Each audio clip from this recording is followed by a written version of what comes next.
Bonjour à tous, bienvenue sur la chaîne Juris Business. Aujourd'hui, on va parler cotisation foncière des entreprises. On est le 28 décembre et je viens d'être prélevé de la cotisation foncière des entreprises. Qu'est-ce que c'est que cette cotisation foncière des entreprises dont toutes les entreprises sont en réalité redevables, y compris les micro-entreprises? La CFE fait en réalité partie de ce qu'on appelle la contribution économique territoriale. La cotisation foncière des entreprises et la cotisation sur la valeur ajoutée des entreprises qu'on verra dans une autre vidéo. Dans cette vidéo, je vais vous expliquer tous les tenants et les aboutissants de cette cotisation foncière des entreprises. Donc la CFE, elle est due par toute personne physique ou morale qui exerce une activité qui est non salariée au 1er janvier de l'année. Elle est due par les exploitants individuels, donc les micro-entrepreneurs, les entrepreneurs individuels qui soient au régime de l'impôt sur le revenu ou des sociétés, par les sociétés, mais aussi par les associations qui vont exercer une activité lucrative. Il y a des exonérations, par exemple les agriculteurs, ceux qui génèrent des BIC, des bénéfices industriels et commerciaux, ou des BNC, bénéfices non commerciaux, mais qui sont non professionnels, les sociétés qui font uniquement de la gestion, par exemple certaines SCI, ou alors des holdings, qui vont être passives, mais encore certains établissements d'enseignement privés, certains artisans qui emploient des apprentis qui sont âgés de moins de 20 ans. Bref, il y a énormément d'exonérations, il faut regarder au cas par cas si vous avez le bénéfice de l'exonération. Quoi qu'il en soit, la CFE, elle a une assiette bien précise. Elle repose sur la valeur locative foncière des biens qui sont utilisés dans le cadre de l'activité professionnelle. Donc les biens qui sont situés en France, que ce soit des biens bâtis ou non bâtis, du moment que le contribuable les a utilisés pour exercer une activité professionnelle. Ça, c'est très important, l'exercice de l'activité professionnelle. Et là, l'astuce, c'est qu'en micro-entreprise ou lorsque vous travaillez à domicile, vous pouvez déclarer un mètre carré qui est relatif, par exemple, à votre bureau. Parce que, effectivement, si vous déclarez le nombre de mètres carrés qui est relatif à votre résidence principale, ça va servir dans le calcul du montant de la cotisation foncière des entreprises. Et pour le coup, plus vous déclarez de surface,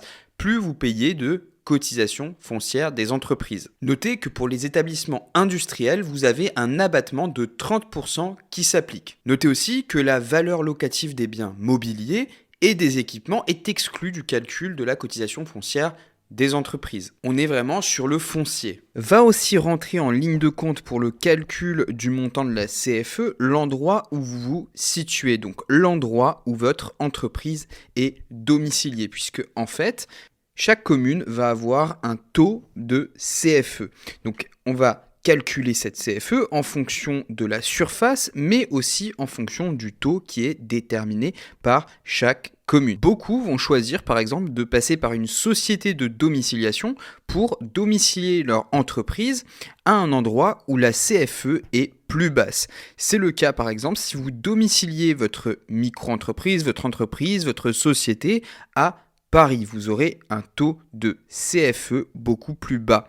Si vous le souhaitez, vous pouvez passer par une entreprise de domiciliation. Vous pouvez regarder en description, je vous propose Legal Place qui offre également des prestations de domiciliation et vous serez domicilié à Paris. Dès lors, vous paierez moins de CFE que si vous étiez domicilié autre part en France. Donc, comment se passe cette déclaration de la cotisation foncière des entreprises? Donc, déjà, je m'adresse régulièrement à des micro-entrepreneurs, ils sont exonérés de cotisation foncière des entreprises la première année. Donc, ils créent leur micro-entreprise et sur cette première année, ils vont être exonérés. Et c'est un cas qui est général. Donc ça veut dire que la première année, vous allez simplement déclarer la surface professionnelle utilisée dans le cadre de votre activité professionnelle. Vous allez faire cette déclaration au fisc et de manière générale, c'est justement la Direction générale des finances publiques qui vient vers vous dans la démarche justement de recueillir ces informations. Donc ils vont vous envoyer un formulaire que vous allez devoir remplir et renvoyer soit de manière dématérialisée, soit directement par courrier au centre qui vous a contacter. Donc moi, ce que je vous invite à faire, c'est vraiment de l'envoyer par votre espace impôts.gouv ou directement au mail du service de la zone dans laquelle vous vous situez. Une fois que c'est fait, une fois que vous avez déclaré votre local professionnel, qu'est-ce qui va se passer? Sur votre espace professionnel d'impôts.gouv, vous allez avoir un avis de recouvrement de la cotisation foncière des entreprises au moment où elle sera exigible. Si je ne me trompe pas, vous pouvez regarder le solde à payer de votre cotisation foncière et donc l'avis de paiement à partir, si je me rappelle bien, de début décembre peut-être, à vérifier, mais dans tous les cas, votre paiement doit être fait au maximum au 31 décembre. Ce paiement se fait directement sur le site impôts.gouv, il est totalement dématérialisé. Donc simplement, vous rentrez vos coordonnées bancaires et vous allez pouvoir directement payer via impôts.gouv cette cotisation foncière des entreprises. Donc ce que je vous invite à faire, c'est vraiment de le faire assez rapidement puisqu'il y a beaucoup de personnes qui attendent vraiment la dernière minute pour payer l'avis d'imposition. Et forcément, comme sur tout site internet, plus il y a d'utilisateurs qui se connectent en même temps, plus il y a de risques de saturation et de problématiques. Donc surtout sur la modalité de paiement, il peut y avoir des problèmes. Et il peut y avoir des lenteurs, voire des impossibilités de payer dès lors qu'il y a beaucoup d'utilisateurs qui se connectent en même temps. Ça, c'est quelque chose qui est vérifié, qui arrive régulièrement. Par exemple, sur le site de l'URSSAF, je peux vous garantir que lorsque la fin du mois arrive et que vous allez payer vos cotisations sociales, vous pouvez être sûr que vous devez attendre un moment parce que tout le monde va se connecter le matin pour payer les cotisations sociales. Sur impôts.gouv, la CFE, c'est un peu pareil. Comme c'est une cotisation foncière qui est générale, elle doit être payée par toutes les entreprises qui ont une activité professionnelle. Pour le coup, arrive le moment fatidique et c'est saturé. Donc prenez un peu vos précautions et essayez d'aller la payer dès que possible. Notez que pour la CFE, il n'y a pas de déclaration annuelle systématique. Ça veut dire que une fois que vous avez fait votre déclaration sur l'année N, l'année actuelle, celle où vous allez donner les informations au fisc, vous allez recevoir cette cotisation foncière des entreprises de manière systématique tous les ans. Ça implique que si vous faites une cessation d'activité, il va falloir rappeler au fisc que vous avez bien fait votre cessation d'activité. Normalement, c'est vrai que l'INPI et le guichet unique centralise un peu tout. Ça veut dire qu'il va envoyer aux différents organismes l'information, c'est-à-dire la cessation d'activité.